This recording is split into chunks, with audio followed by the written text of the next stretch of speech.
제가 태어난 고향은 물이 참 귀한 동네였습니다. 마을 한가운데 우물이 있었습니다. 이 우물은 솟아나는 물이었기에 불이 넉넉하지 않았습니다. 그래서 물 때문에 가끔 다툼이 일어나곤 했습니다. 그릇을 갖다 놨는데 아주 모른 척하고 앞으로 이렇게 갖다 놨다가 그것이 발각이 되어서 이제 막 싸우고 그런 일이 있었죠. 밥은 먹지 않고 며칠을 견디지만 물을 먹지 않고는 못 삽니다. 이런 말이 있죠. 장마 때 정작 마실 물이 없다. 장마가 시작되면 여름철에 여러 날을 계속해서 비가 내리지만 정작 목이 말라도 마실 물이 없다는 뜻이죠. 왜냐하면 여름 장마가 시작되고 홍수가 나면 우물이 넘치면서 각종 우물이 뒤섞이기 시작하면서 흙탕물이 되기 때문에 그렇습니다. 그러니 우물물이 넘쳐도 마실 수가 없다는 말이죠. 그런데 제가 살던 고향에서 물 문제가 해결된 시점은 새마을 운동으로 마을에서 상수도를 설치할 때였습니다. 마을에서 거리가 멀었지만 물이 나오는 산에 큰 콘크리트로 물탱크를 만들고 동네 모든 사람이 한 가정도 예의 없이 가정별로 정해진 구간을 파서 PVC 파이프를 묻을 수 있는 공간을 팠습니다. 지금도 그때 그 PVC를 묻기 위해서 땅을 팠던 기억이 아련하게 기억이 납니다. 결코 쉬운 일은 아니었습니다. 그럼에도 마을에 수도를 설치하고부터 물 때문에 서로 다투는 일은 없었습니다. 물론 가뭄이 심할 때는 제한적인 급수를 해야 하는 번거로움은 있었습니다. 사실 일상의 삶에서 우리가 물을 마음껏 쓸 수 있다는 것이 얼마나 감사한 일인지 모릅니다. 여러분, 선진국이라는 그 미국이 말이죠. 지난번 그 한파가 심하게 왔을 때 눈을 퍼다가 녹여서 여러분 생활하는 그런 모습을 아마 매스컴을 통해 봤을 겁니다. 정말 안타깝게도 우리는 데살로니가전서 5장 18절 말씀을 이 불편하게 생각할 때가 많죠. 같이 읽습니다. 범사에 감사하라. 이것이 그리스도 예수 안에서 너희를 향하신 하나님의 뜻이니라. 아멘. 우리는 바울의 이 권면을 들으면서 강하게 반발하려고 합니다. 아니, 지금 내 처지를 몰라서 그렇지. 목사님, 이 상황에서 제가 어떻게 감사를 해야 합니까? 제 입장에 한번 되어보세요. 그러면 감사가 나올 줄 아세요? 아마 그렇게 하소연하는 분이 있을지도 모르겠습니다. 자, 그러면서 불평하며 사는 것을 정당화하곤 하죠. 그래서 나는 불평합니다. 그러니 저에 대해서 뭐라고 말하지 마세요. 이렇게 이제 생각을 하는 거죠. 자, 그래서일까요? 데살로니가전서 5장 18절을 현대어 성경은 다음과 같이 번역합니다. 우리 같이 읽습니다. 어떤 처지에 있든 감사한 마음을 잊지 마십시오. 이것은 하나님께서 그리스도 예수를 믿는 여러분에게 바라시는 뜻입니다. 아멘. 잘 보세요. 하나님께서 그리스도 예수를 믿는 우리에게 바라시는 뜻이 있대요. 그 뜻이 뭐라고요? 어떤 처지에 있든 감사하는 마음을 잊지 않는 거예요. 할렐루야. 그러니까 여러분, 감사한다는 것이 이렇게 중요한 거예요. 이게 누구 뜻이라고요? 하나님의 뜻이래요. 저 우리 사랑하는 강경절개 성도 여러분들이 새벽에도 감사, 아침에도 감사, 한낮에도 감사, 오후에도 감사, 저녁에도 감사, 주무시기 전에도 감사. 그래서 늘 감사하며 살게 되기를 주님의 이름으로 축원합니다. 사랑하는 성도 여러분, 우리가 감사할 수 있는 상황에서 감사하는 것은 너무나 당연하죠. 그러나 내가 감사할 수 없는 상황에도 감사한다는 것은 신앙적인 결단이 없이는 불가능합니다. 여러분, 감사는요, 우리가 결단하는 거예요. 감사할 수 있을 때 누가 감사 못합니까? 그러나 감사할 수 없는 상황에서도 그럼에도 불구하고 하나님 믿고 감사하는 것, 이것이 우리의 신앙의 고백이 되어야 될 줄로 믿습니다. 참된 감사는 우리가 어떤 처지에 있든지 감사하며 사는 거예요. 그리고 이렇게 살아가는 삶이 하나님이 그리스도 예수를 믿는 우리에게 바라시는 뜻이라는 거죠.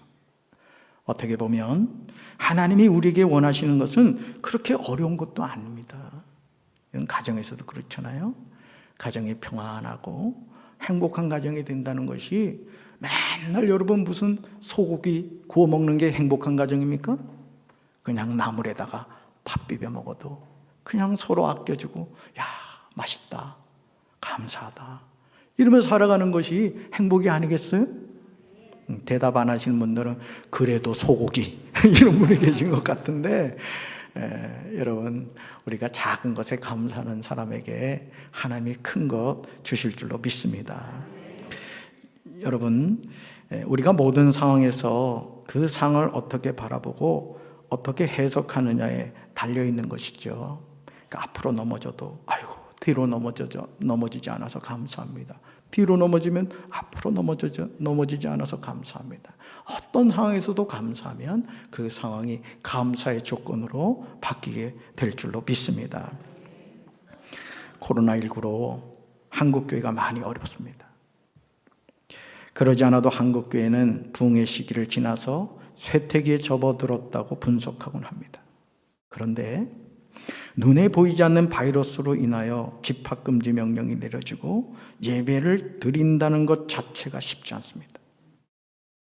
대한민국에 복음이 들어온 시점을 1885년 4월 5일 부활절로 봅니다. 물론 교회 역사가들에 의하면 그 시점을 다르게 보기도 합니다만 하여간 선교 136년이 되었습니다. 그러면서 믿는 성도들이나 믿지 않는 불신자나 하는 이야기가 있어요. 그게 뭐냐면 교회가 너무 많다 이거예요. 교회가 너무 많다. 그러나 과연 그럴까요? 여러분 한국에 교회가 많다고 생각하세요? 저는 그렇지 않다고 생각합니다. 동방예의지국이라고 하는 조선 땅에 복음이 들어온 이후 지금처럼 한국교회가 위기를 맞은 때가 없어요. 목회를 하는 목사님이 목회를 접어요. 신학교를 갔는데 목회를 안 하고 다른 직장을 구합니다. 저희도 전임 전도사님을 지금 한 분 구하겠다고 모건대학교에다가 게시판에 올려놨는데 연락이 없어요. 다 어디로 가셨는지. 여러분 기도해야 될 줄로 믿습니다. 그래도 최소한 신학교에 입학을 한다는 건 뭔 얘기예요? 내가 주님의 일을 하겠다는 그 믿음의 결단을 가지고 사실은 신학교에 입학을 하거든요. 전교에서 1등을 하고 정말 공부 잘하는 그런 학생들 가운데 하나님의 소명을 가지고 여러분 신학교에 입학했는데 직접 들어가 보니 어떤 게 보이는 거예요? 자꾸 상황이 보이는 거예요. 야, 이거 목회해가지고는 처자식 먹여 살리기 힘들겠구나. 또 저도 이렇게 목회를 하다 보면요 꼭 위기가 옵니다. 위기가. 그 위기를 이겨내야 되는데 너무나 상황 자체가 힘들다 보니까 목사 안수를 받았는데도 목회를 접고 직장 생활을 하는 그런 목회자들이 요즘 많이 있다고 합니다. 사랑하는 성도 여러분, 교회의 위기는 외부에서 오는 게 아니에요.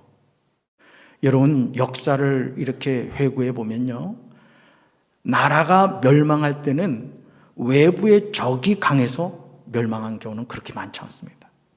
고구려가 멸망할 때도 여러분 그 성의 문을 안에서 열어줘가지고 망했습니다. 저는 우리 강경제일교회가 하나님의 말씀과 기도로 튼튼하게 무장해야 될 줄로 믿습니다. 원수 마귀에게 여러분 교회 현관문을 열어주면 안 된다고요. 주님의 몸인 믿음과 소망과 사랑의 공동체인 교회 안에서 교회 공동체를 구성하고 있는 지체들의 갈등으로 인하여 하나님의 교회가 무너져 내리고 있어요. 저는요, 제가 강경제일교회 담임 목사로서 우리 교회가 평안하고 은혜로운 교회가 되길 원합니다. 여러분들이 막 교회 오고 싶어 해지길 바라요. 그런 교회가 돼야 돼요. 그래서 앞으로 이 교회도 그냥 호텔보다도 더 좋은 교회가 돼야 된다고. 아멘. 힐튼 호텔보다 강경제일교회가 더 좋은 교회가 돼야 돼요. 할렐루야. 그래야 됩니다. 그래야 된다고요. 물론 하나님께 예배드리는 게 가장 우선이죠. 그러나 우리 성도들이 하나님 앞에 와서 불편함이 없어야지요. 교회를 바로 세우겠다는 사람들이 인본주의로 교회 몸인 교회를 혼란스럽게 하고 무너뜨리는 것을 보게 됩니다. 얼마나 안타까운 일이에요. 저는 강경제일교회가 성령 안에서 하나가 되어 주님이 기뻐하시는 참된 교회가 되기를 주님의 이름으로 축원합니다. 네. 그래야 돼요, 여러분. 이 교회가 어떻게 세워진 교회인데요. 1904년도 하나님께서 누군가의 그 기도를 통해서 여러분 우리 강경제일교회가 시작이 된 거라고요. 그럼 그 교회를 아름답게 세워가야지 왜 교회를 흔드는 그런 마귀짓을 합니까? 저는 담임 목사인 저를 비롯해서 우리 사랑하는 모든 성도들이 우리 강경제일교회를 세워가는 믿음의 역군들이 되시기를 주님의 이름으로 축원합니다. 우리는 항상 나보다 남을 낮게 여기고 하나님의 말씀 앞에서 자기 생각을 내려놓고 순종하는 겸손이 필요한 거예요. 그러므로 갈라디아서 5장 14절과 15절에서 바울은 우리에게 이렇게 권면합니다. 같이 읽습니다. 온 율법은 내 이웃 사랑하기를 내 자신같이 하라 하신 한 말씀에서 이루어졌나니 만일 서로 물고 먹으면 피차 멸망할까 조심하라. 만일 서로 물고 먹으면 피차 멸망할까 조심하라는 거예요. 가정도 마찬가지예요. 가정도요. 서로 아껴주고 서로 세워주고 하면 그 가정이 행복한 겁니다. 아멘. 지금도 원수 사탄 마귀는 우는 사자같이 삼킬 자를 찾고 있음을 잊지 말아야 합니다. 우리는 바울이 우리에게 서로 물고 뜯고 잡아먹고 하면 피차 멸망하고 말 터이니 조심하라는 말에 귀를 기울여야 돼요. 여러분이 잘 아는 말 가운데 가와만사성이란 말이요, 빈말이 아니라고요. 여러분 이 말이 무슨 뜻이죠? 가와만사성? 집안이 화목하면 모든 일이 잘 되는 걸 의미하는 거예요. 자, 우리 강경제일교회 성도 여러분들의 가정이 가와만사성이 되길 주님의 이름으로 축원합니다. 예. 근데요, 저는 이 말을 이렇게 한번 좀 바꿔봤어요. 교화만사성. 무슨 말이에요? 교회가 화목하면 모든 일이 잘 된다는 뜻이에요. 여러분, 가정은 사랑으로 하나가 됐죠. 교회는 뭐예요? 믿음으로 한 공동체가 됐다고요. 그러면 교회가 화목해야 돼요. 그냥 서로 얼굴 보면 좋고 그냥 만나고 싶어서 몇 시에 우리 저기 엘린 카페에서 만나자. 오늘은 내가 커피 쏠게. 응? 사랑의 카페 가면 커피 무료로 준대. 막 그냥 서로 만나고 싶고 이야기하고 싶고 그래야 된다고요. 그런 교회를 통해 하나님이 역사하실 줄로 믿습니다. 교회는 주님의 보혈과 성령의 임재를 통하여 세워진 거룩한 모임이에요. 주님의 피값으로 세워진 전이라고요. 근데 어떻게 우리가 감히 하나님의 교회를 흔들고 무너뜨릴 수 있겠습니까? 여러분, 신앙생활 하면서 정말 조심해야 되는 게 뭔지 아세요? 내 생각이에요, 내 생각. 내 생각은 중요하지 않아요. 따라붙다 하나님의 생각이 항상 정답입니다. 아멘. 감히 누가 이 거룩한 성전을 헐 수가 있단 말입니까? 우리는 주님의 몸인 교회를 허무는 여우가 아니라 아름답게 세우는 일에 앞장서는 존귀하고 거룩한 지체가 되어야 할 줄로 믿습니다. 교회가 많은 것이 아닙니다. 아직도 우리 주변에는 복음을 듣고 구원을 받아야 하는 죄인들이 너무너무 많습니다. 우리가 어찌 손을 놓고 있을 수가 있겠습니까? 사도행전 8장 26절부터 40절에 나오는 말씀은 우리가 일상의 삶에서 어떻게 복음을 전하는 삶을 살아야 하는가에 대해서 구체적으로 보여주고 있습니다. 먼저 26절을 보시면 주의 천사가 빌립에게 이렇게 말하죠. 같이 읽습니다. 일어나 예루살렘에서 가사로 내려가는 남쪽 길로 가거라. 그 길은 광야 길이다. 아멘. 여러분, 빌립이 누굽니까? 빌립은 7 집사 가운데 한 사람입니다.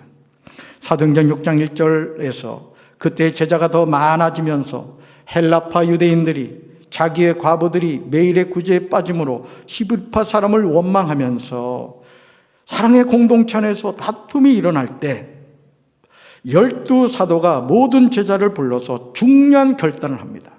어떤 결단을 해요? 우리가 하나님의 말씀을 제쳐놓고 접대를 일삼는 것이 마땅하지 않다. 이러면서 일꾼을 세우는 거예요. 여러분 잘 들으셔야 돼요.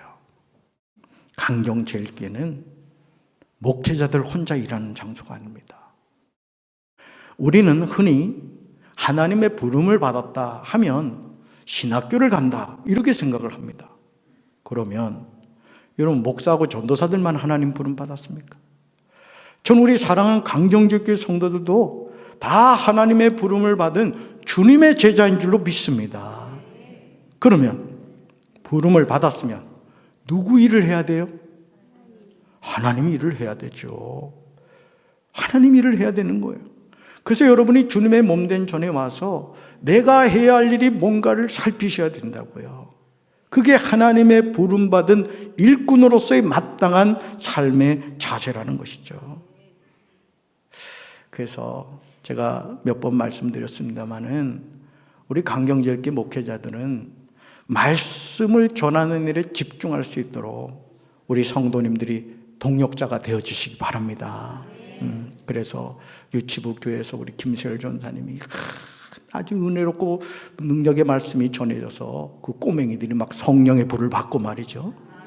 어린이교회에서 우리 장정훈 전사님이 말씀을 전했는데 그냥 하늘문이 열려가지고 막 성령이 폭포수같이 임하는 그런 역사가 나타나야 되잖아요.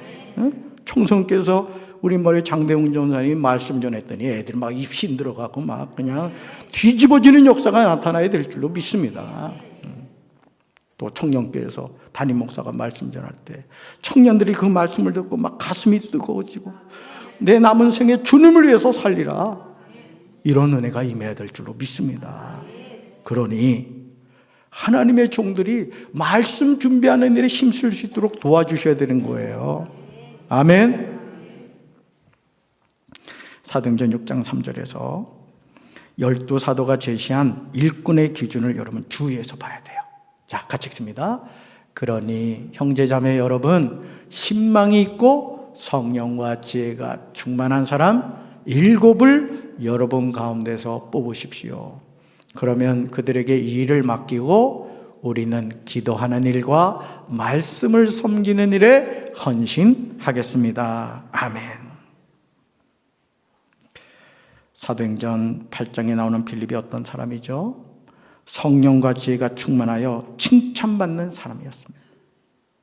그런데 사도행전 7장 59절에서 7집사 가운데 한 사람인 스데반이 복음을 전하고 돌에 맞아 순교했을 때 빌립은 사마리아로 가서 복음을 전합니다. 이런 상황에서 주의 사자가 전도하고 있는 빌립에게 나타나서 일어나서 남쪽으로 나아가서 예루살렘에서 가사로 내려가는 길로 가라 이렇게 말씀하는 거예요. 근데 문제는 뭐예요? 그 길은 광야의 길이라고 합니다. 가사는 예루살렘으로부터 서남쪽으로 약 70여 킬로미터 지점에 있는 도시입니다. 가까운 거리가 아닌 거예요.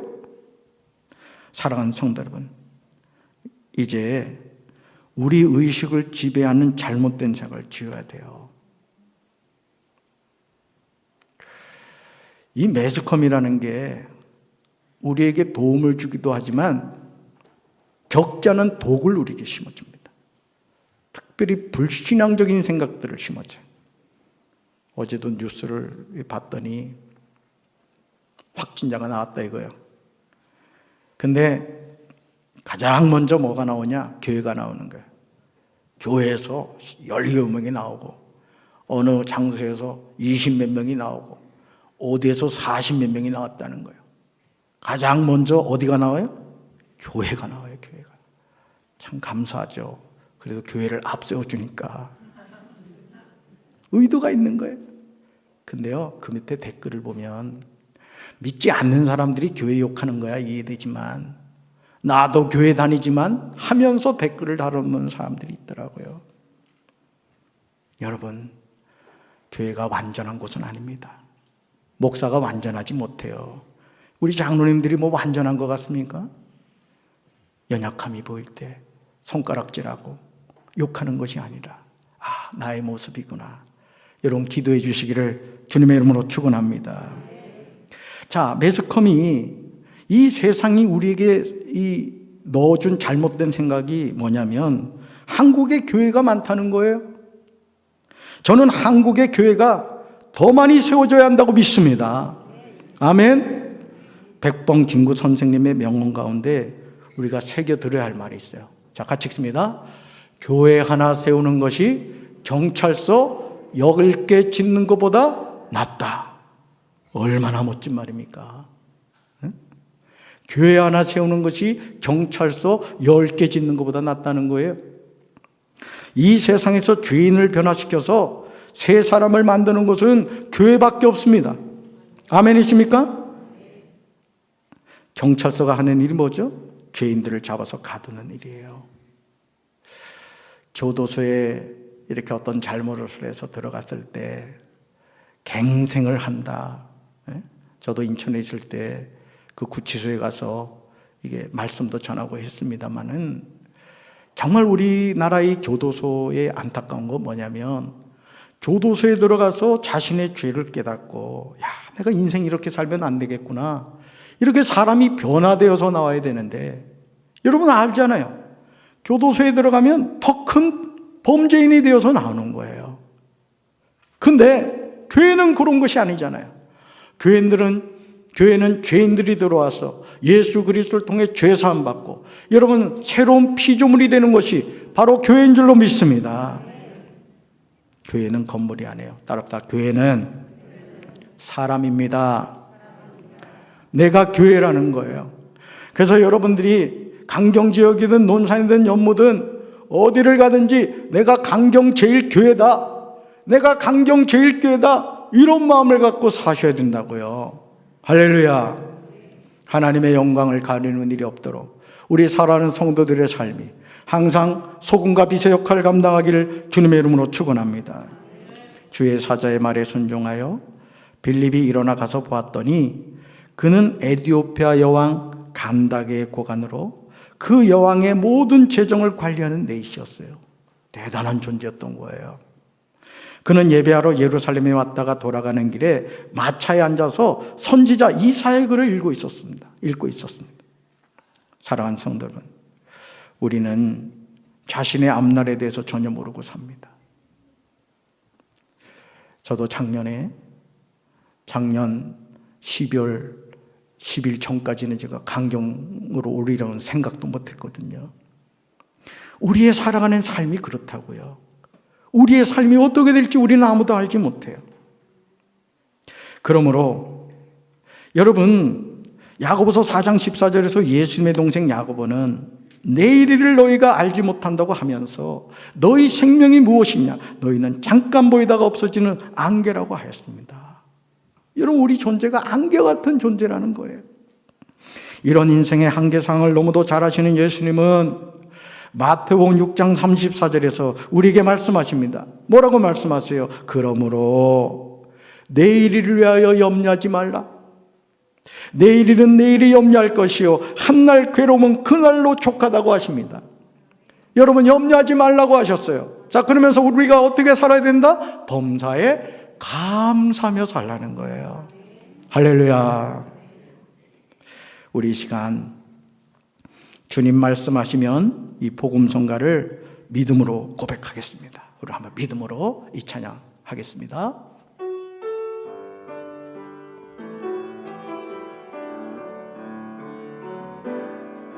주님 말씀하시면 내가 나가리다. 주님 뜻이 아니면 내가 멈춰서리다. 나의 가고 서는 것 주님 뜻에 있으니 오 주님 나를 이끄소서. 주님 말씀하시면 내가 나가리다. 주님 뜻이 아니면 내가 멈춰서리다. 나의 가고 서는 것 주님 뜻에 있으니 오 주님 나를 이끄소서. 뜻하신 그곳에 나 있기 원합니다. 이끄시는 대로 순종하며 살리니 연약한 내 영혼 통하여 일하소서. 주님 나라와 그 뜻을 위하여 뜻하신 그곳에 나 있기 원합니다. 이끄시는 대로 순종하며 살리니 연약한 내 영혼 통하여 일하소서. 주님 나라와 그 뜻을 위하여 오 주님 나를 이끄소서. 할렐루야. 사도행전 8장 26절과 이어지는 27절은 조금 더 다르지 않음을 보게 되죠. 26절에서 빌립에게 나타난 주의 사자가 일어나서 가라고 하였습니다. 그리고 빌립은 그 말씀 그대로 순종하여 일어나 가서 보았습니다. 그리고 그곳에서 전도 대상자를 만나게 된 것입니다. 오늘 우리가 주님의 말씀에 순종한다고 하면서 너무 자신의 경험과 생각을 많이 가미할 때가 있습니다. 내 경험, 내 생각, 내 고집을 자꾸 앞세우는 거예요. 하나님의 말씀은 우리가 패하거나 더하거나 하지 못합니다. 여러분, 하나님의 말씀이 선포됐을 때 그 말씀을 아멘으로 받아들이게 되길 주님 이름으로 축원합니다. 가끔 신방을 가서 담임 목사가 권사님, 집사님, 이 말씀은 이런 뜻입니다. 이 말씀대로 순종하셔야 됩니다. 이렇게 말씀을 전했을 때 말씀을 듣고 나서 엉뚱한 소리를 하는 분들이 있어요. 저는 우리 사랑하는 성도 여러분들이 하나님의 말씀이 선포될 때 그것이 나에게 손해가 되는 것 같고 또 나에게 맞지 않는 것 같아도 하나님이 주신 말씀인 것을 기억하고 순종할 때 순종하는 저와 여러분에게 하나님이 축복해 주실 줄로 믿습니다. 참된 순종은 주님이 말씀하신 대로 따르는 것입니다. 일어나서 남쪽으로 향하여 예루살렘에서 가사로 내려가라고 하면 그렇게 해야 하는 겁니다. 그 길이 광야라고 하더라도 순종해야 하는 것이죠. 에디오피아 여왕 간닥의 모든 국고를 맡은 관리인인 내시가 예배하러 예루살렘에 왔다가 돌아가고 있음을 아는 사람은 아무도 없었습니다. 그가 수레를 타고 선지자 이사야의 글을 읽고 있는지 아는 사람이 아무도 없었습니다. 근데 누가 알고 계셨어요? 하나님은 알고 계셨다는 것이죠. 그러므로 주님이 말씀하시면 우리는 나가야 할 줄로 믿습니다. 주님의 뜻이 아니면 내가 멈춰서야 하는 거예요. 하나님이 멈춰서지 않죠. 내가 멈춰서야죠. 왜? 그것이 하나님의 뜻이기 때문에 그래요. 나의 가고 서는 결정은 주님의 뜻에 있는 거예요. 제 자신도 짧은 인생의 여정을 살아오면서 때로는 내가 생각했던 것이 딱 막힐 때가 있더라고요.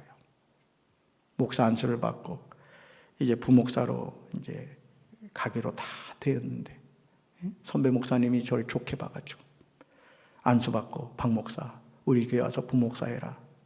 그래서 아멘 할렐루야 했죠. 근데 후임자 세우는 문제 때문에 못 가게 된 거예요. 그래가지고 이 큰 눈으로 얼마나 눈물을 흘렸는지. 그때 수원에 홍수가 났어요. 그 캄캄한 지하에서 22계단 내려가는 그 지하교회에서. 그리고는 하나님이 거기서요 3년을 더 눈물을 흘리게 하더라고요. 3년을. 세상에 해도 해도 너무하지. 근데 돌이켜보니까 그것 또한 하나님의 은혜더라고요. 그러니까 여러분, 오늘 저와 여러분의 삶에 막힘이 있습니까? 안 되는 것 같습니까? 하나님은요, 거짓이 없으세요. 더 좋은 길을 열어주실 줄로 믿습니다. 주님이 나를 이끌어 주셔야 돼요. 이것이 우리가 구원을 받은 하나님의 자녀로서 바르게 살아가는 삶입니다. 사도행전 8장 28절에서 주의 사자의 명령에 순종하여 일어나 가서 보는 빌립에게, 사도행전 8장 29절에서 이제는 성령이 빌립에게 말씀하십니다. 이번에도 빌립은 성령의 이끄심에 순종하여 에디오피아 관리인 네시가 타고 있는 수레로 가까이 나아갑니다. 그랬더니 그곳에 선지자 이사야의 글을 읽고 있는 네시를 만나게 된 거예요. 이 네시는 이사야 53장 7절 이하의 말씀을 읽고 있었지만 그 말씀의 뜻을 전혀 알지 못했습니다. 그러자 빌립이 입을 열어 이 글에서 시작하여 예수를 가르쳐 복음을 전합니다. 저는 우리 사랑하는 성도 여러분들이 누구를 만나든지 여러분의 입술에서 예수 그리스도 생명의 복음이 전해지게 되길 주님의 이름으로 축원합니다. 주님의 이름으로 축원합니다. 이제 우리는 기도해야 합니다. 주님의 뜻하신 그곳에 나 있기를 원합니다. 아멘. 여러분, 여기 종이 있어요. 이 종이 강대상에 있으니까 거룩한 성물인 겁니다. 근데 이 종을 누군가 화장실에 갔다고 놨다고 생각해 보세요. 이게 왜 여기 있지? 쓰레기통에 버릴 겁니다. 여러분, 하나님의 자녀는 있어야 될 곳이 있고 있어서는 안 되는 곳이 있는 거예요. 아멘. 분별하시길 주님의 이름으로 축원합니다. 주님의 이름으로 축원합니다. 주님이 이끄신 대로 순종하며 살아야 합니다. 주님이 연약한 내용을 통하여 일하시기를 간구해야 할 줄로 믿습니다. 주님 나라와 그 뜻을 위하여 살겠다고 여러분 결단하셔야 돼요. 우리 인생 그렇게 길지 않잖아요. 내일도 주님이 우리를 부르실 수 있다고요. 우리가 주님의 일을 많이 할 수 있을 것 같죠? 여러분, 벌써 5월달 됐잖아요. 2021년 엊그제 시작한 것 같은데 벌써 5월달이 됐다고요? 몇 밤 자고 나면 6월달 옵니다. 시간이 그렇게 빨리 지나가요. 젊었을 때 내가 주님의 일을 할 수 있는 그 시간, 그 기회가 그렇게 많지 않다는 것이죠. 디도서 1장 7절에서 바울은 주님의 일을 감당하는 사람의 중요한 덕목을 말하고 있어요. 자, 말씀 같이 읽습니다. 감독은 하나님의 청지기로서 흠잡을 데가 없으며 자기 고집대로 하지 아니하며 쉽게 성내지 아니하며 술을 즐기지 아니하며 폭행하지 아니하며 부정한 이득을 탐하지 아니하는 사람이라야 합니다. 아멘. 우리가 주님의 부름을 받은 사명자로서 갖춰야 할 삶의 태도가 있어요. 삶의 태도. 자, 6가지요. 첫째, 읽어봅니다. 흠잡을 데가 없어야 합니다. 두 번째요, 자기 고집대로 하지 아니해야 합니다. 셋째요, 쉽게 성내지 아니해야 합니다. 넷째요, 술을 즐기지 아니해야 합니다. 다섯 번째, 폭행하지 아니해야 합니다. 여섯 번째, 부정한 이득을 탐하지 아니해야 합니다. 아멘. 마가복음 1장 38절에서 예수님은 제자들에게 전도의 중요성을 말씀하시죠. 같이 읽습니다.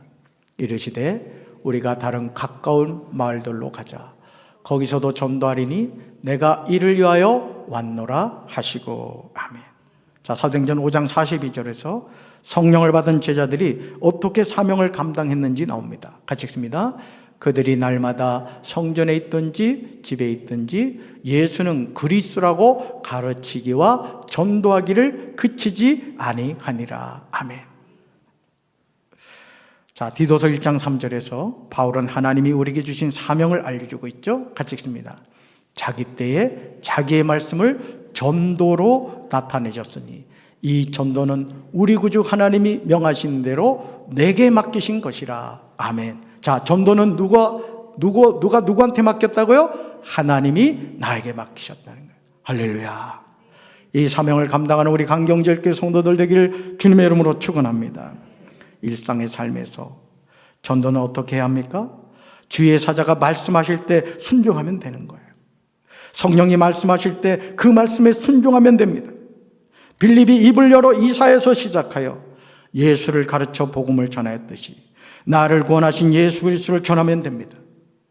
빌립이 성령의 이끄심에 순종했을 때 내시는 세례를 받고 구원을 받았습니다.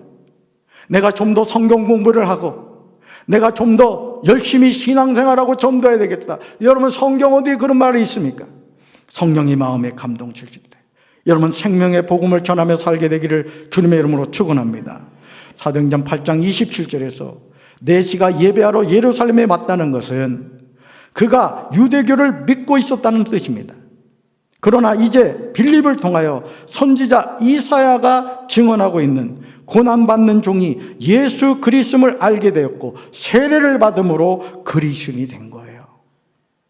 이런 은혜가 오늘도 우리에게 임할 줄로 믿습니다. 이제 우리는 믿음으로 결단해야 됩니다. 바로 이거예요. 같이 읽습니다. 사람보다 하나님께 순종하는 것이 마땅하다. 한 번 더요. 사람보다 하나님께 순종하는 것이 마땅하다. 아멘. 회개함과 제사함을 주시려고 갈보리 십자가에서 못 박혀 죽으신 나사렛 예수 그리스도가 만왕의 왕이 되시고 구세주가 되셨습니다. 강정제일교회 모든 성도가 구원을 받은 자로서 날마다 성전에 있든지 집에 있든지 그 어느 곳에 있든지 예수가 그리스도라고 가르치기와 전도하기를 그치지 않게 되길 주님의 이름으로 축원합니다. 마가복음 16장 15절과 16절에서 주님은 제자들에게 대사명을 주십니다. 이 사명이 나사렛 예수 그리스도로 구원을 받은 우리의 거룩한 사명이에요. 바로 이 말씀이죠. 같이 읽습니다. 또 이르시되 너희는 온 천하에 다니며 만민에게 복음을 전파하라. 믿고 세례를 받는 사람은 구원을 얻을 것이요 믿지 않는 사람은 정죄를 받으리라. 아멘. 믿는 사람은 구원받고 믿지 않는 사람은 정죄를 받는데요. 중요한 것은 무엇입니까? 너희는 온 천하에 다니며 만민에게 복음을 전하라는 이 말씀에 순종할 때 하나님께서 우리 강경제일교회 구원받는 사람을 더해 주실 줄로 믿습니다. 이 일에 쓰임받는 우리 사랑하는 성도 여러분 되시기를 주님의 이름으로 축원합니다.